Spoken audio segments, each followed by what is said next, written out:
A very warm welcome to TV47 Weekend on this first day of July 2023. Well, we have so much lined up for you on our bulletin tonight, rather. And remember, in the TV47 Weekend Good Vibes interview a little bit later, we will be speaking to a poet. You might want to stick around for more of that, also for more of our news. Now, here are the highlights.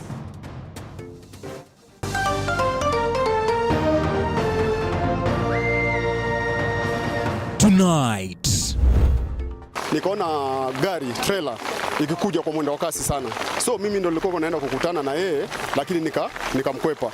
Yule jamaa mwenye alikuwa nyuma yangu ambaye alikuwa ako na kanta, alidhania mimi nataka kununua kitu, aka overtake yeye, ndio sasa akafinywa na hiyo, akagongwa na hiyo gari, ikamrusha kwa gari yangu. Londiani death toll rises to 52 after 3 more people succumbed. We have lost 48 people who are confirmed, and some are yet to be evacuated at the debris. This as the government plans to relocate open-air markets located by the roadside.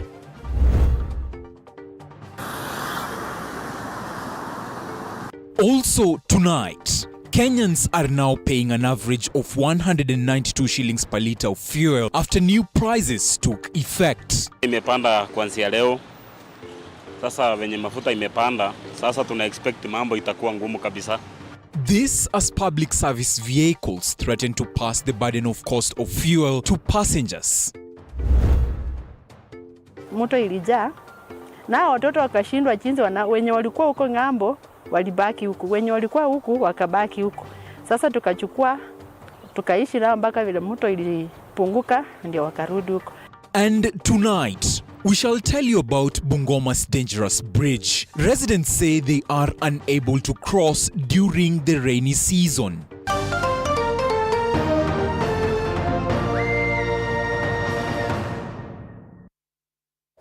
Now, my name is Dennis Otieno. Our sign language interpreter is Rhoda Nyamai. I trust you're doing well. Welcome to the broadcast.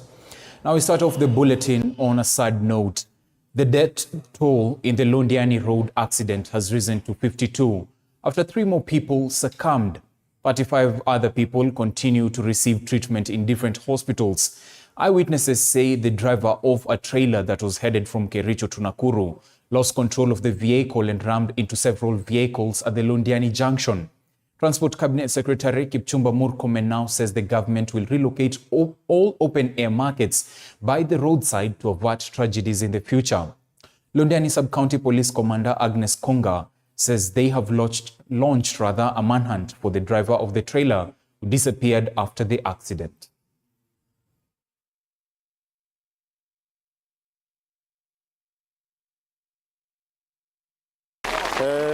Hii ajali imefanyika wakati nilikuwa hapa Londiani, wakati nilikuwa nimeingia kwa junction, nikaona gari trailer ikikuja kwa mwendo wa kasi sana, so mimi ndo nilikuwa naenda kukutana na yeye, lakini nikamkwepa. Yule jamaa mwenye alikuwa nyuma yangu ambaye alikuwa ako na kanta, alidhania mimi nataka kununua kitu, aka overtake yeye, ndio sasa akafinywa na hiyo, akagongwa na hiyo gari, ikamrusha kwa gari yangu. Ilikuwa sehemu ya Londiani town. Kwa vile bibi yangu anafanya kazi hapa junction, ripoti kaweza kunifikia kwa haraka na nikakuja mbio sana. Nilipofika hapa hivi ndio nimepata, sasa ndio watu wanaendelea kupeleka hospitali wengi, lakini vile nimefika hapa nimepata bado wengine wamelaliwa na ile trailer. We have lost 48 people who are confirmed, and some are yet to be evacuated at the debris. We have referred 21 to Kericho County Referral Hospital and 9 to Nakuru Provincial Hospital. Most of the injured have sustained fractures of the lower and upper limbs, and a few had head injuries and chest trauma. The Red Cross team is finalizing on-site clearance to enable body tracing and identification. The cause of this crash in terms of the vehicle itself has not been established. We are going to carry out thorough investigations. The team of the traffic police is here. Police related to matters crime and investigation are also here. We also have NTSA. The phenomenon of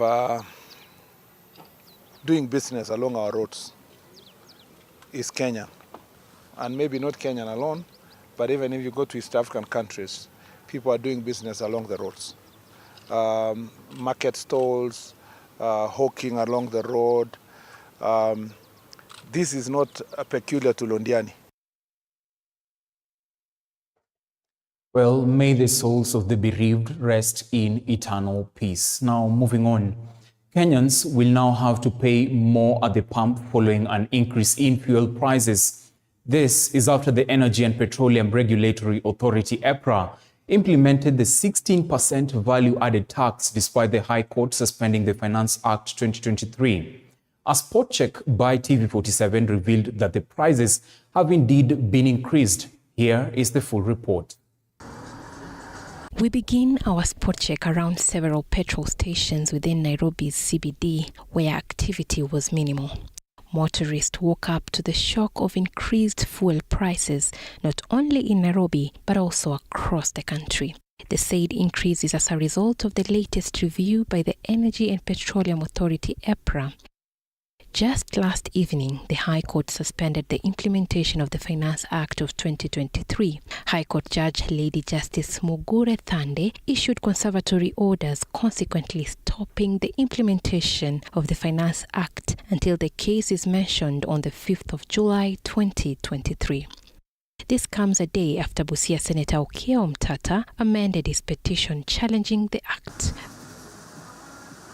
A short while later, EPRA announced the new fuel prices effective midnight 1st July 2023. According to the Finance Act of 2023, value-added tax on petroleum products will rise from 8 to 16%. This could result to over 12 shillings per litre of diesel and super petrol.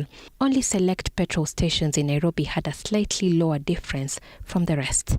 A litre of super petrol was selling at 182 Kenya shillings and 4 cents before the review and will now be sold at 195 shillings and 52 cents after the 16% VAT.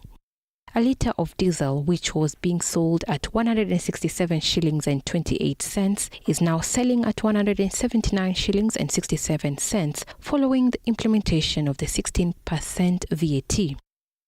A litre of kerosene, on the other hand, which was selling at 161 shillings and 48 cents, will now be sold at 173 shillings and 44 cents. Is this a defiance of court orders by EPRA? Why would the authority implement the 16% value-added tax on petroleum products despite the High Court suspending implementation of the Finance Act of 2023? Well, let them ignore it. We'll catch up with them one time, because when the law never forgets. Yeah, power is transient, and today you are here, tomorrow you are the other side. So let us wait and see what happens. I don't want to say that they're going to ignore, but let us see what the court says, because the implementers of this law are KRA, and if orders are given, who will disobey them will be KRA, not the president. An increase in fuel prices will consequently increase the cost of production, and that is set to affect the prices of commodities in the country. Already, boda operators such as John have been forced to hike their fare prices. So customer akikuja na complain hana pesa ya kuongeza, lakini sisi tumeongezewa mafuta. So hii kazi yenye tunafanya imekuwa ngumu. So mtu akikuja kuambia ati ni bottom up, hii sasa nashindwa ndo gani? EPRA in its latest review said the maximum retail pump price will be enforced from the 1st of July 2023 to the 14th of July. Meanwhile, road transport across the country is headed for doom if the pronouncement by the Long Distance Drivers Conductors Association and the Kenya Drivers Association is anything to go by. The transport bodies, who have been alarmed by the Energy and Petroleum Regulatory Authority EPRA to hike petroleum products after President Ruto signed the controversial finance bill into law, have issued a countrywide strike notice on 12th July 2023. They say this will be to protest against high cost of fuel that is rendering them redundant in the business. Mgomo wetu, kuongea ukweli, tumeupanga vizuri na hatutafunga barabara, hatutapiga magari. lakini magari yote yatawekwa kando. Jambo hili tumeongea na madereva wote nchi nzima. Magari yote yatawekwa kando mpaka wakati serikali itaweza kutusikiza na itaweza kuja kwa meza pamoja ili tuongee kuhusu hayo maneno ambayo tuko nayo. With the high cost of living remaining a thorny issue and a suspended Finance Act while EPRA effects the 16% VAT, which direction will the country take?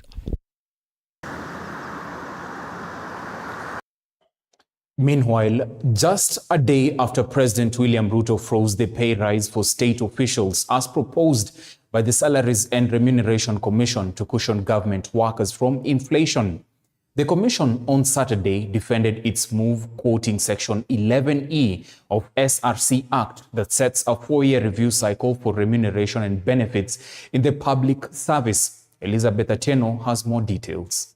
On Thursday this week, the Salaries and Remuneration Commission commenced the process of public participation for the third cycle salary review, which proposes a 7.1% increase in gross pay for the office of the president from 1.4 to 1.6 million Kenya shillings and 34,062 increase for the deputy president from 1.3 to 1.4 million Kenya shillings.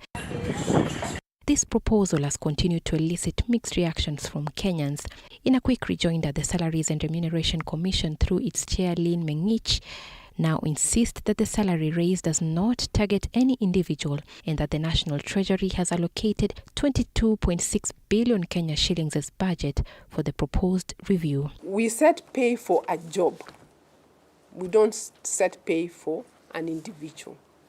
But an individual may say, yes, this is the pay you have set for this job, but I don't want to take that pay. That is fine. But that does not change the pay for the role. President Ruto on Friday also raised concerns over a section of public officers occupying senior position earning more than state officers. Sentiments echoed by SRC, which has commenced plans to harmonize the salary for all government employees by retaining salaries for entities earning more than 50% in wage bill and increasing for those earning less than 50%, including state officers who account for only 35%. If you look at private sector, for the survey that we did, the highest paid CEO was at 3.6 million per month, right? In that survey data for Kenya. Their CEOs earn over 5 million. And therefore, when we speak about the pay of a president at 1.6, then we must therefore put it in context as a country. According to a 2021 survey conducted by SRC, other government entities below the median salary include civil service at 30%, teaching service at 40%, and public universities at 27%. The only way you can compare like with like is to make sure it is gross pay compared to gross pay. So in that process of analyzing, we then reached this conclusion that there are state corporations that are paying higher because in the past the focus has been on basic salary. On the other hand, sectors whose salaries will be retained for surpassing the median salary mark include state corporations, commissions, and independent offices. There are state corporations that operate on a competitive market environment, right? Then there are those who are offering a service. All these are still public entities at the end of the day. In the review, the new salaries for cabinet secretaries and governors will rise to 1 million Kenya shillings.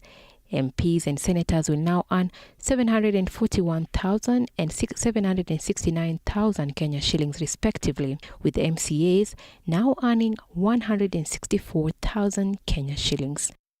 And although the proposals are expected to take effect from Saturday, 1st July 2023, SRC has still opened the door for feedback from various stakeholders on the salary review. Elizabeth Atieno, TV47, Nairobi. Well, thank you, Elizabeth Atieno, for that report. Now, at the same time, President William Ruto has assured Kenyans that his government is working towards ensuring a stable economy. Speaking in Elgeyo Marakwet County during a Thanksgiving ceremony for National Treasury Principal Secretary Chris Kiptoo, the head of state lashed at opposition leaders, saying they have nothing to offer Kenyans. Chichi Josephine with more. President William Ruto has lashed at his critics, saying they have nothing to offer Kenyans. Wale wanatusumbua na makelele, wanasema ya kwamba bei ya unga imepanda na wanaweka sufuria kwa kichwa. Sasa bei ya unga itashuka namna gani kama hujaenda shambani kushughulikia mkulima, kulima shamba ndio tupate chakula? Hata ukiweka sufuria kwa kichwa mwaka ngapi bei ya unga itarudi chini? Sio, ni ujinga. Na mimi nataka pia niseme to be fair to them. Sasa wameanza kuchanuka. Niliwasikiza juzi. Sasa wamewacha mambo ya maandamano. Wanaenda wanafanya mkutano, wanaongea maneno, wanaenda nyumbani. Hiyo ni mzuri. We have no problem. Speaking during a Thanksgiving ceremony for Treasury Principal Secretary Chris Kiptoo in Elgeyo Marakwet County, the head of state urged Azimio leaders to focus on service delivery instead of protests. Nimeona tena wamechanuka. Saa hizi hawasemi ati tuongeze subsidy. So hiyo ni mzuri. So long as they have now understood that subsidy will not help ya kusubsidize mambo ya unga. Wamekubali sasa twende tusaidiane na wakulima. Sasa wanaendelea kuchanuka, waendelee namna hiyo. On the passing of the Finance Act 2023, the president insisted the finance bill is beneficial to Kenyans, noting that Kenyans will enjoy its fruits in the long run. And I'm wondering, when we zero rate raw materials that are going to be used in the manufacture of fertilizer, who on earth would have a problem with that? Because that is part of the proposal that you signed into an act on Monday, Your Excellency. Mimi niliona ile maneno ilitokea kotini na ninaona watu wanazungumsha maneno, wanasema ati Senate, we have an issue with the finance bill. Na sisi ndio tumeenda kotini. Omtata sio speaker wa National Assembly wala wa Senate.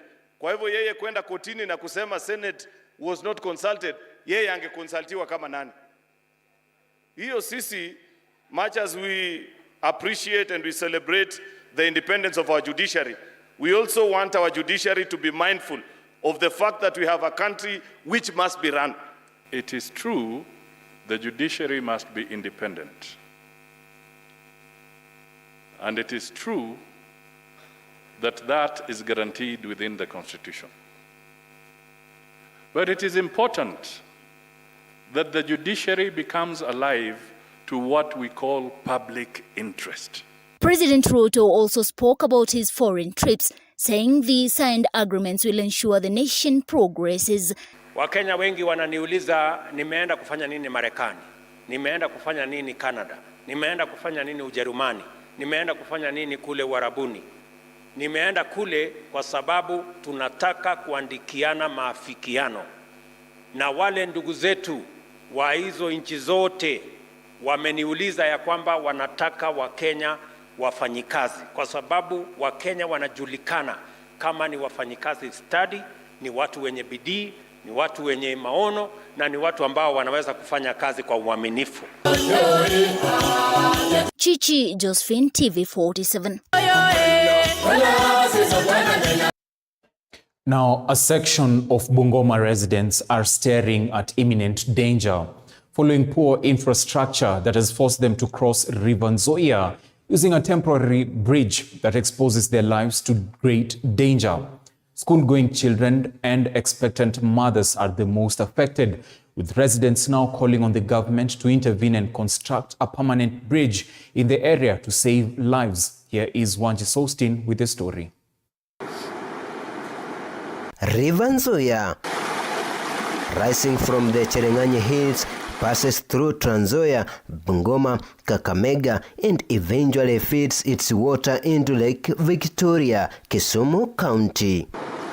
In Elfwindiri village, River Nzoia borders Lugari constituents of Kakamega County and Wabuya east of Bungoma County. Here the residents depend on the scary swaying bridge made of logs and thin wires to cross to the other side. Tuliona ya kwamba mfunjei watu kutokea hapa Elfwindiri mpaka huko baende paka Matete paka baende paka Webuye ndio wapeleke mboga. Sasa ndio tuliamua tununue mawaya tuunde hii mfunje watu tunafuga, tunaenda duka mahali pale, watu tunashaga pale ng'ambo. Sasa unaweza ogelea kwa maji kweli kwenda kwa tinga? Huku Kakamega County hakuna hospitali ambayo iko karibu. Sasa wakaaji wa Kakamega County wanakuja Bungoma kutumia hii taraja, wakienda kwa health center ambayo ni dispensary ya Rare kuacha kutafuta matibabu. According to John Kundu, the inventor of Lufwindri African Bridge Komofunje, it was made in 2007, and for locals to cross over to another area, they are forced to pay 10 shillings per day regardless of trips made. Mtu kama anapita wacha, kama hakuna, kama anayo akupe, kama hakuna anaenda kutafuta siku nyingine anaweza kukuletea. Yaani ukilipa hata ikuwe sibui, ukilipa 10, ukienda Webuye uende nyumbani, tena utoke nyumbani uende Webuye uruti 10 peke yake. For a bridge to be accepted by locals, there must be tragic to appease the ancestors. Mzee Kundu says it is the only way of send away the spirit of death. Hii mfunje utamaduni wao, kama mnaunda, mnaleta kondoo, mkate, mtengeneze, basi ndiye pitishe watu mzuri. Sasa kuanguka ndani, kama unatengeneza yako namna hiyo, watu kuanguka ndani si rahisi. Mkienda waine ni excess. Mnapita, unaweza kupita mmoja au mpita wawili.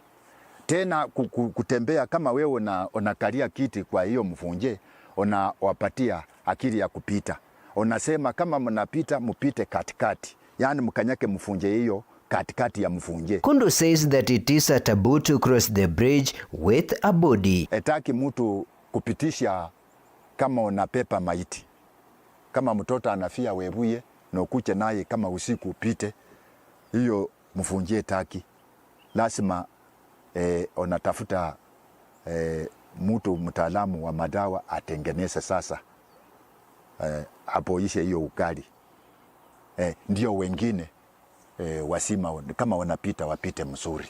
Saa ngine inaweza kusababisha wengine kuanguka. Apart from helping and easing movements from Kakamega to Bungoma and vice versa, Mother Juma says that the bridge is a threat to expectant women who use the route to seek medication in Bungoma County. Kuna wakati mama mjamzito ameipita hapa kwa mfunje na vijiti zikavunjika, then akaanguka ndani ya maji, wakaswim kumwokoa. Na imagine kumwokoa kwake, walikuwa wanamfunga tu kamba kwa shingo wakivuta kama wenye wanavuta ng'ombe.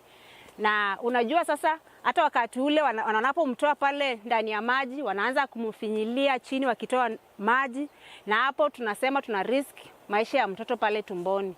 Kufika pale hospitali Webuye, huyo mtoto walipokuwa wanafinya maji, mama wanamfinyilia mama wamtoe maji ndani ya tumbo, wakati wa kujifungua mtoto alikuwa amechoka na hapa alikuwa amepoteza maisha. Na saa zingine kama umepepa hiyo mpira uko unapita na hiyo maji, kijiti na katika unaanguka kwa waya. Hata kuna siku nilianguka paka mguu, waya ikakata mguu, nikakuwako na ulemavu kidogo. The farmers close to the river have shifted from maize farming to sugarcane, saying that sugarcane plantation can withstand the water pressure along the river when it floods. Japheth Sikolia is a farmer in the area. Mto Nzoia hii kijaa inaenda zaidi ya mita 100, na wakati inaenda hivyo mahindi kama umepanda hapo inaenda na maji, watoto wanashindwa waende shule juu maji imejaa. Challenge yenye iko ni kwamba wakati maji imejaa unaweza poteza ng'ombe wako ama mbuzi wako. The residents are now calling upon Webuye East MP Martin Wanyonyi and his Lugari counterpart Nabina Bwera to team up and come up with a lasting solution by building a permanent bridge for them. Kama mzazi mimi naumia juu itabidi mtoto aende paka Kabrengo na huko ni pesa. Na sisi wakaaji wa hapa si watu tunafanya kwa serikali wenye tunaweza pata pesa, ni ngumu.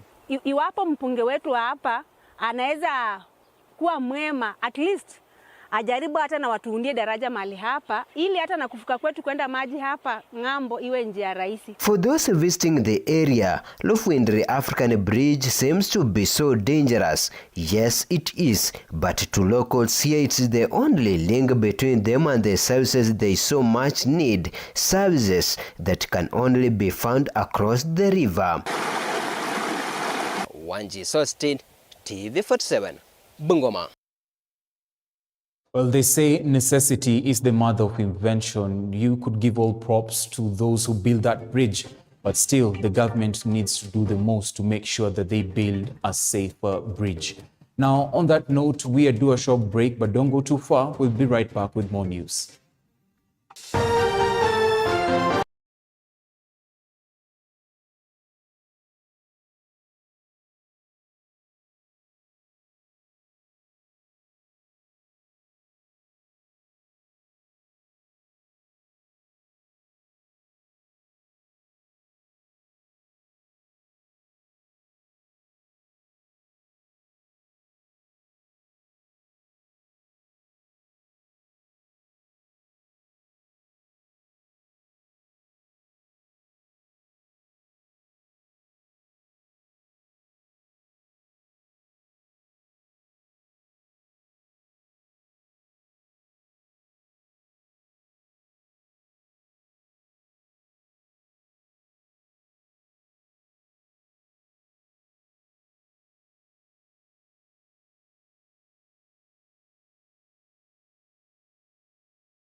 Welcome back. Thank you for staying with us. Now let's continue with the attacks in West Pokot County, where tension is high along the West Pokot and Turkana counties border, following fresh bandit attacks that has left 4 people dead.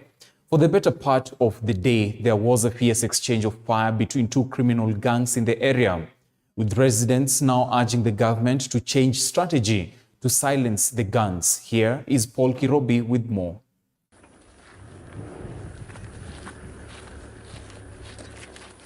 It is reported that bandits came back in the evening and killed Losilapaka Lokwamole from Songolol village and Rasisan Bere from Lopedot village in Kases location, where the 2 were mining gold in the Romos area. This coming just a day after a traveler was killed by bandits at KWS area in Kainuk, a day after 40 goats were stolen from Ombolion area, Pokot North Sub-County. Deputy County Commissioner James Ajuang, who confirmed the killing, said the security officers have been deployed in the area to contain the situation and search for the killers. Lopet Location Chief Isaac Lomwai says the bandits attacked the 2 at Kokonyin Hills between Romos and Apuke areas. Area leaders led by Sigor Member of Parliament Peter Lochikapong have confirmed the incident, calling on the government to act swiftly on the matter. Ambayo watu fulani ambao wanatolewa ama wanaletwa na wenye ndani ili waje waue watu, na wakifikiria ya kwamba Wapokot watahama ili West Pokot, sehemu ya West Pokot iwe sehemu ya Turkana. Hiyo haiwezekani. Hiyo ni ndoto ya mchana. The fresh attacks continues to destabilize the economy of the region, with Lochakapong also raising concern over highway robbery, which has resurfaced along the Kitale-Lodo highway, saying it is keeping away investors in the 2 counties.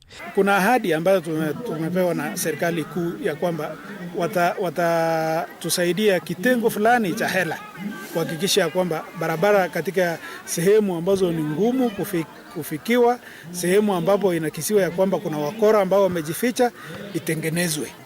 The fresh attacks have been reported in the area a month after Interior Cabinet Secretary Kithure Kindiki visited the troubled region of Rift Valley. Paul Kirobi, TV47.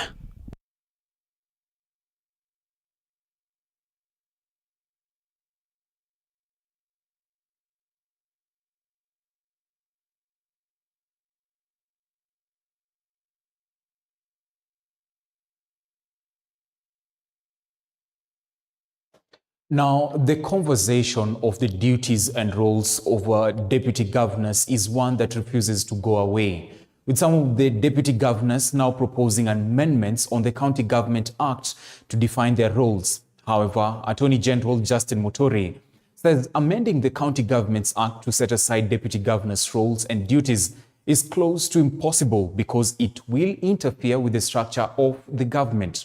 According to Muturi, this can only happen through a referendum, urging deputy governors to understand their mandate, as Elizabeth Mutuku now reports.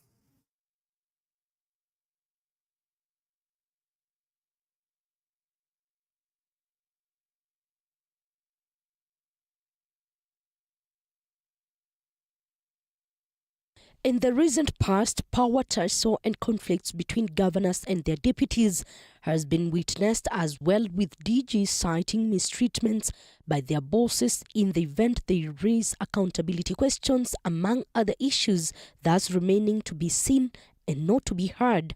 But this begs the question, what exactly are the roles of deputy governors? Both the governor and Jack Odinga. Do you have it in written? Constitutional pundits as well as legal minds in the country, led by Attorney General Justin Muturi, say the law is very clear. What lacks is an understanding of the roles by deputy governors as stipulated in the 2010 Constitution and the County Governments Act.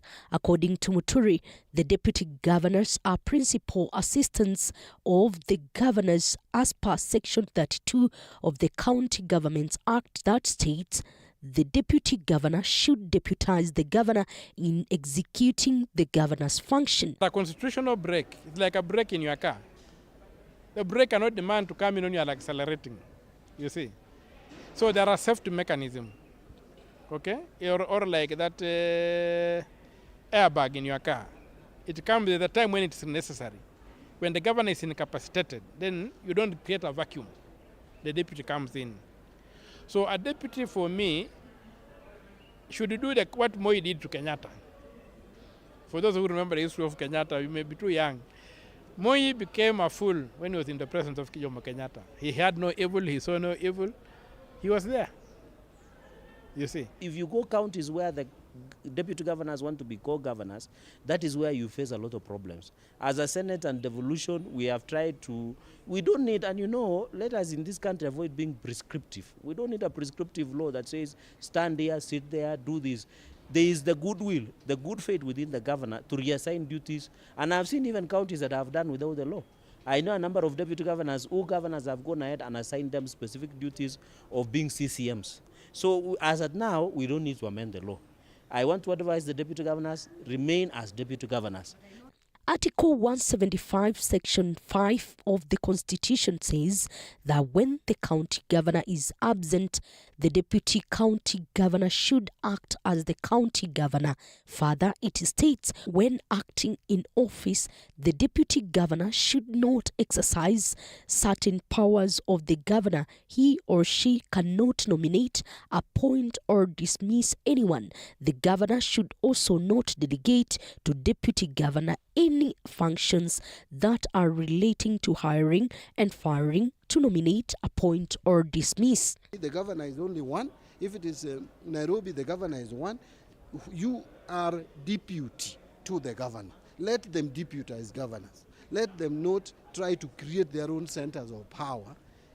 You can only have one center of power, and that is what Ruto also tried to do, the president we have today. That's what he tried to do in the past dispensation, of trying to create another center of power. There can only be one center of power, and that is the center of power of the president and that of the governor. Let the deputy governors remain deputies. They need to understand the bottom line. But some of them behave like they are alternatives to the governor, which is not the case.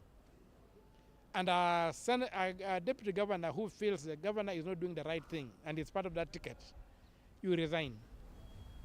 It is emerging the power tussle between governors and their deputies is majorly fueled by deceit and failure to honor pre-election pacts, which eventually lead to fallouts. Ile mikataba nilisema pale mwanzoni, kuangalia katiba inasema nini, ukiangalia hayo ni mambo mawili tofauti. Na hata gavana akiamua kuruka, hakuna kitu utamfanya kwa sababu hakuna kitu amefanya. Hajafunja katiba, anafuatilia katiba. Na akikosa hata kuzungumzia wakati anatengeneza serikali yake, hajafunja katiba yoyote. Ni ile moral duty. Kukiwa na sheria mingi namna gani ya kumuongoza naibu gavana kutoa utendakazi, bila mahusiano mema na gavana, yote inakuwa bure. Na sheria haiwezi kaweza kuweka kisheria mahusiano. Ni vigumu mahusiano kuwekwa kwenye sheria. Elizabeth Mutuku, TV47, Nairobi. Well, thank you, Elizabeth Mutuku, for that report. Now, it is about time we get to the TV47 Weekend Good Vibes interview. Now, in the current world that we live in, communication is key.